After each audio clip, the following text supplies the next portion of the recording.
লাইলাতুল কদর, এই কদরের রাতটা হচ্ছে এমন রাত যেটা খায়রুম মিন আলফি শাহর, 1000 মাসের চেয়েও সেরা। 1000 মাস লাগাতার ইবাদত করলে যে সওয়াব, কদরের রাতে ইবাদত করলে এর সমান সওয়াব হবে নাকি?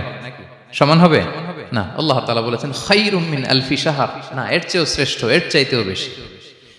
1000 মাসে, অর্থাৎ 1000 মাসে হয় 83 বছর 4 মাস। তো কদরের রাতে যদি আমরা ইবাদত করি তাহলে 83 বছর 4 মাস ইবাদত করলে যে সওয়াব, সে সওয়াব আল্লাহ তাআলা আমাদের আমলনামায় নসিব করবেন। তো আমরা যেন এই কদরের রহমত বরকত থেকে যেন আমরা বঞ্চিত না হই।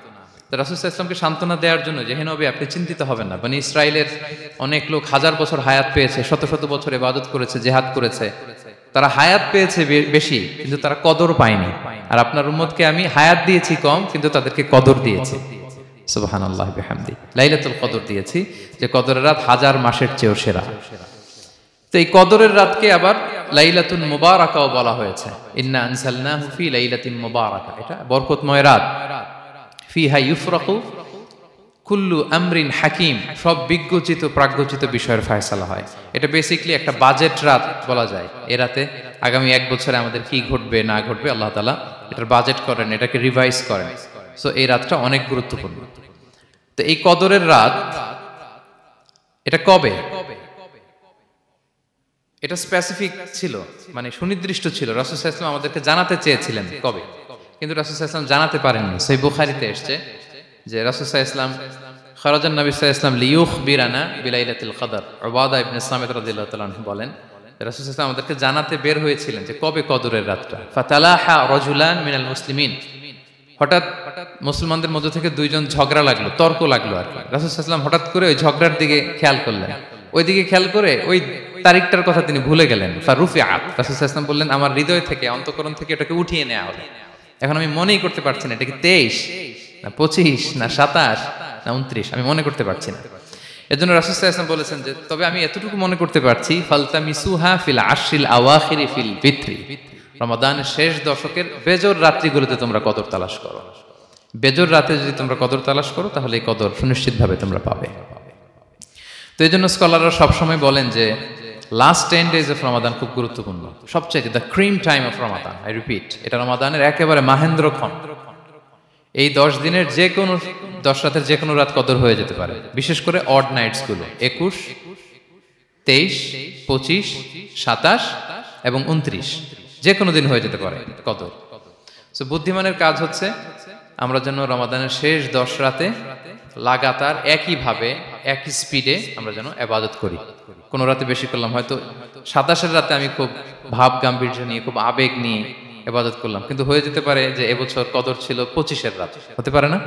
পারে। তো আমরা তো মিস করে ফেললাম। তো আমরা যেন মিস না করি। বুদ্ধিমানের কাজ হবে সমান তালে ইবাদত করা।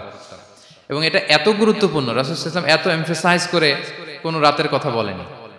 আরবি মাস অনুযায়ী 354টা রাতের মধ্যে সবচাইতে শ্রেষ্ঠ রাত, সবচাইতে শ্রেষ্ঠ রাত সূর্য ডোবার পর থেকে হাত্তা মাতলাইল ফাজর, ফজরের সূচনা লগ্ন পর্যন্ত শান্তিময় এ রাত, বরকতের এ রাত। রাসূল সাল্লাল্লাহু আলাইহি ওয়াসাল্লাম বলেছেন মান হুরিমা খায়রাহা ফাকাদ হুরিম, যে কদরের বরকত থেকে, খায়ের থেকে বঞ্চিত হলো সে আসলেই বঞ্চিত। হি ইজ দ্য লুজার, সে হতভাগা, সে পোড়া কপাল, সে বঞ্চিত। মান হুরিমা খায়রাহা ফাকাদ হুরিম, যে কদর পেল না সে হতভাগা। এখন আমরা কি হতভাগা হতে চাই? আমরা তো শুরুতে অনেক হোপফুল ছিলাম, এত এত ব্লেসিংস, এত এত বরকত, রহমতের ফলগু ধারায় আমরা প্লাবিত হচ্ছি রমাদানে। তা আমরা তো হতভাগা হতে চাই না। তা আমরা যেন এই শেষ 10 দিন এক তালে আন্তরিকতার সাথে ঈমান ও ইহতিসাবা আমরা যেন ইবাদত করি। সম্মানিত ভাই এবং বোনেরা, তাহলে আমরা সৌভাগ্যশীলদের অন্তর্ভুক্ত হতে চাই, হতভাগা হতে চাই না। আমরা এবার একটু শুনবো যে রাসূলুল্লাহ সাল্লাল্লাহু আলাইহি ওয়াসাল্লাম কদরের রাতগুলোতে কি কি ইবাদত করতেন। আমি খুঁজে 5টা আমলের কথা পেয়েছি বিশেষভাবে, কমন যে আমলগুলো সেগুলো তো ছিলই, বিশেষভাবে 5টা কাজ রাসূল সাল্লাল্লাহু আলাইহি ওয়াসাল্লাম এই কদরের রাতে করতেন। 1 নম্বর কাজ হচ্ছে তিনি সারা রাত জেগে ইবাদত করতেন এবং পরিবারের লোকদেরকে ঘুমোতে দিতেন না, উঠিয়ে দিতেন। বছরের অন্য কোনো সময়ে সারা রাত জেগে ইবাদত করার কোনো নজির রাসূল সাল্লাল্লাহু আলাইহি ওয়াসাল্লামের জীবনে ছিল না। সব রাতে ঘুমাতেন। আমি জোহর বারুতে একটা কনভেনশনে the daily routine of prophet সাল্লাল্লাহু আলাইহি ওয়াসাল্লাম একটা আলোচনা করেছিলাম, যেখানে রাসূল সাল্লাল্লাহু আলাইহি ওয়াসাল্লামের দৈনন্দিন জীবনের রুটিন আলোচনা করেছিলাম। সেখানে আমরা বলেছি যে রাসূল সাল্লাল্লাহু আলাইহি ওয়াসাল্লামের দৈনন্দিন অভ্যাস ছিল তিনি এশার পরেই তাড়াতাড়ি ঘুমিয়ে পড়তেন। আর মিড নাইটে উঠতেন। রাসূল সাল্লাল্লাহু আলাইহি ওয়াসাল্লামের কর্মদিবস শুরু হতো মিড নাইটে, আমাদের তো সকালে কারো আরো অনেক পরে শুরু হয়। রাসূল সাল্লাল্লাহু আলাইহি ওয়াসাল্লামের কর্মদিবস শুরু হতো বেসিক্যালি মিড নাইটে। এশার পরে কথাবার্তা না বলে আগে ঘুমোতে যেতেন, মিড নাইটে উঠতেন, কিন্তু ঘুমাতেন, ঘুম ছাড়া রাত কাটাতেন না। সারা বছরের এটা ছিল যে এশার পর পরে ঘুমোতে যেতেন, except the last 10 days of Ramadan. রমাদানের শেষ 10 রাতে রাসূল সাল্লাল্লাহু আলাইহি ওয়াসাল্লাম ঘুমাতেন না। এই 10 দিনের ব্যাপারেই পাওয়া যায় সারা রাত জেগে তিনি ইবাদত করতেন। আম্মা জান আয়েশা রাদিয়াল্লাহু তাআলা আনহা বলেন, ইযা দাখালাল আশরু আহিয়াল লাইলা ওয়া আইকাযা আহলা ওয়া জাদ্দা ওয়া শাদ্দাল মিজার। রমাদানের শেষ দশক যখন আসতো, রাসূল সাল্লাল্লাহু আলাইহি ওয়াসাল্লাম সারা রাত জেগে ইবাদত করতেন। পরিবারের সদস্যদেরকে জাগিয়ে তুলতেন, স্ত্রীদের ঘুমাতে দিতেন না, জাগিয়ে তুলতেন। ফাতেমা রাদিয়াল্লাহু তাআলা আনহার ঘর পাশেই ছিল, তাদেরকে যে জাগাতেন এবং নিজে সারা রাত ইবাদত করতেনই। জাদ্দা ওয়া শাদ্দাল মিজার, খুবই বলিষ্ঠ ভাবে, খুব মজবুত ভাবে কোমরে গামছা বেঁধে নামার একটা এক্সপ্রেশন এখানে দেওয়া হয়েছে। মিজার, ইজহার মানে হচ্ছে বাংলা করলে হয় লুঙ্গি। লুঙ্গি আমরা যখন খুব শক্ত কোনো কাজ করতে যাই তখন তারা কি করে, খুব টাইট করে লুঙ্গিটা বাঁধে। তার মানে বোঝানো হচ্ছে রাসূল সাল্লাল্লাহু আলাইহি ওয়াসাল্লাম কোমরে ভালো করে লুঙ্গি বেঁধে বা গামছা বেঁধে আটগাট বেঁধে নামতেন শেষ 10 দিনের জন্য। এই সময় তিনি মানে কাউকে কেমন যেন চিনতেন না, সবসময় ইবাদতে মগ্ন থাকতেন। এটা আমরা করতে পারি যে শেষ 10 দিনে, আর যেহেতু 3 দিন বাকি, আমরা একটা স্পেশাল প্ল্যান করতে পারি যে আমরা আমাদের সর্বোচ্চটুকু উজাড় করে দিয়ে লাস্ট 10 days অফ রমাদানের এই বরকত আমরা হাসিল করব, এটা যেন আমাদের মিস না হয়। তাহলে এটা আমরা একটা পেলাম। 2 নাম্বার হচ্ছে ইতিকাফ করা। রাসূলুল্লাহ সাল্লাল্লাহু আলাইহি ওয়াসাল্লাম রমাদানের শেষ 10 দিন ইতিকাফ করতেন। আম্মা জান আয়েশা রাদিয়াল্লাহু তাআলা আনহা বলেন, কানা ইয়াতাকিফুল আশরাল আওয়াখির মিন রমাদান। রমাদানের শেষ দশকে তিনি ইতিকাফ করতেন। হাত্তা তাওয়াফাহুল্লাহ, ওনার ইন্তেকালের আগ পর্যন্ত এই অভ্যাসটাই তিনি জারি রেখেছেন। সুম্মা আতাকাফা আজওয়াজুহু মিন বা'দে, তারপরে ওনার স্ত্রীরা ইতিকাফ করেছেন। আরেক বর্ণনা এসেছে ইয়াতাকিফু কুল্লা রমাদান 10 আইয়াম, প্রতি রমাদানে তিনি 10 দিন ইতিকাফ করেছেন। কিন্তু যেই বছর তিনি ইন্তেকাল করবেন সে বছর তিনি 20 দিন ইতিকাফ করেছিলেন। প্রতি রমাদানে 10 দিন, আর যে বছর ইন্তেকাল করবেন সে বছর কয় দিন? 20 দিন তিনি ইতিকাফ করেছিলেন মসজিদে নববীতে। তাহলে আমরা এই রমাদানের শেষ দশকে এটা করতে পারি। 2 নম্বর পয়েন্ট হচ্ছে ইতিকাফ করা। যারা আমরা করিনি তারা আমরা ইতিকাফ করতে পারি। আমাদের আইআইএম এর মসজিদ এটা ইতিকাফের জন্য একটা উর্বর জায়গা। আমরা যখন এই ক্যাম্পাসে ছিলাম তখন দেখেছি যে এখানকার ইতিকাফের পরিবেশ যে এত সুন্দর, এটা কল্পনাই করা যায় না। অসাধারণ পরিবেশ। আপনি যদি ইতিকাফ নাও করেন, রাত 2টা বা 3টার দিকে সেন্ট্রাল মস্কে এসে বসে থাকলেও হবে। রাত 2টা 3টার দিকে এসে বসে থাকলে দেখবেন যে কেউ সেজদায় পড়ে কান্না করতেছে, কেউ হালাকা করতেছে, কেউ তাসবিহ পড়তেছে, কেউ কোরআন তেলাওয়াত করতেছে। মানে এত সুন্দর পরিবেশ, ওটা দেখলেই আপনার ইবাদত করতে মন চাইবে। তো আমরা যেন ইতিকাফ করার চেষ্টা করি। ইতিকাফ করতে না পারলে শেষ দশকের রাতগুলো যেন মসজিদে কাটানোর চেষ্টা করি, তা না পারলেও বাসায় যেন এই রাতগুলো আমরা মিস না করি। বিশেষ করে সেন্ট্রাল মস্কে তো অসাধারণ পরিবেশ, এটা হাইলি রেকমেন্ডেড। ইফ পসিবল আপনারা আসবেন, এখানে ইবাদতের চমৎকার পরিবেশ থাকে। 3 নাম্বার হচ্ছে রাসূল সাল্লাল্লাহু আলাইহি ওয়াসাল্লাম এবং জিবরাইল আলাইহিস সালাম যৌথভাবে কোরআন রিভিশন করতেন। খুব ইন্টারেস্টিং। সারা বছর যেটা নাজিল হতো, রমাদানে জিবরাইল আলাইহিস সালাম রাসূল সাল্লাল্লাহু আলাইহি ওয়াসাল্লামকে শোনাতেন, রাসূল সাল্লাল্লাহু আলাইহি ওয়াসাল্লাম আবার জিবরাইল আলাইহিস সালামকে শোনাতেন। সহিহ বুখারীর বর্ণনা, কানা জিবরিলু ইয়ালকাহু ফি কুল্লি লাইলাতিন মিন রমাদান ফায়ুদারিসুহুল কুরআন। প্রতি রমাদানের প্রতি রাতে এসে রাসূল সাল্লাল্লাহু আলাইহি ওয়াসাল্লামের সাথে কোরআন মুদারাসা করতেন।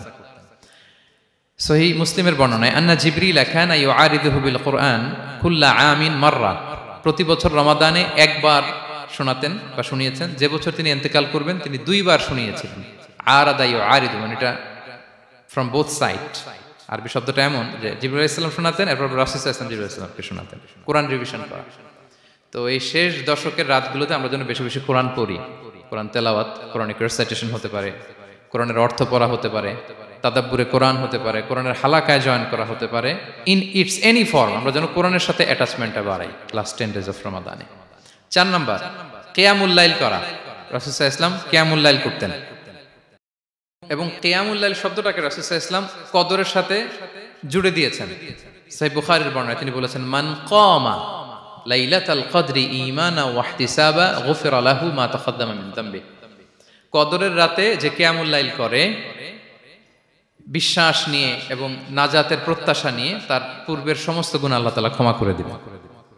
তাহলে কিয়ামুল লাইলটা রাসূল সাল্লাল্লাহু আলাইহি ওয়াসাল্লাম বিশেষভাবে কদরের রাতের সাথে সম্পৃক্ত করেছেন। আমরা যেন প্রতি রাতে কিয়ামুল লাইল করি, লম্বা সময় যেন দাঁড়িয়ে থাকি, লম্বা সময় কোরআনিক রিসাইটেশন করি দাঁড়িয়ে থেকে, লম্বা সময় রুকু, লম্বা সময় সিজদা, স্পেশালি সিজদা। আখরাবু মা ইয়াকুনুল আবদু মির রাব্বিহি ওয়া হুয়া সাজিদ ফাআকসিরু ফিহি দুআ। বান্দা যখন সিজদায় থাকে আল্লাহ সবচেয়ে কাছে থাকে। তো আমরা তো আল্লাহর সবচেয়ে কাছে যেতে চাই এই ক্রিম টাইমটাতে, কি বলেন? আমরা যেন লম্বা সময় সিজদাতে থাকি। কিন্তু আমাদের অনেকের যেটা হয়, নামাজে তাড়াহুড়ো, অনেকের সব ব্যস্ততা যখন নামাজে দাঁড়াই এরকম হয়ে যায়। রাসূল সাল্লাল্লাহু আলাইহি ওয়াসাল্লামের সালাত যদি আমরা খেয়াল করি, বিশেষ করে কিয়ামুল লাইলে এত যে সুন্দর ছিল। আম্মাজান আয়েশা রাদিয়াল্লাহু তাআলা আনহাকে জিজ্ঞেস করা হয়েছিল যে, হে আম্মাজান, রাসূল সাল্লাল্লাহু আলাইহি ওয়াসাল্লামের কিয়ামুল লাইল কেমন ছিল, কিভাবে কিয়ামুল লাইল করতেন?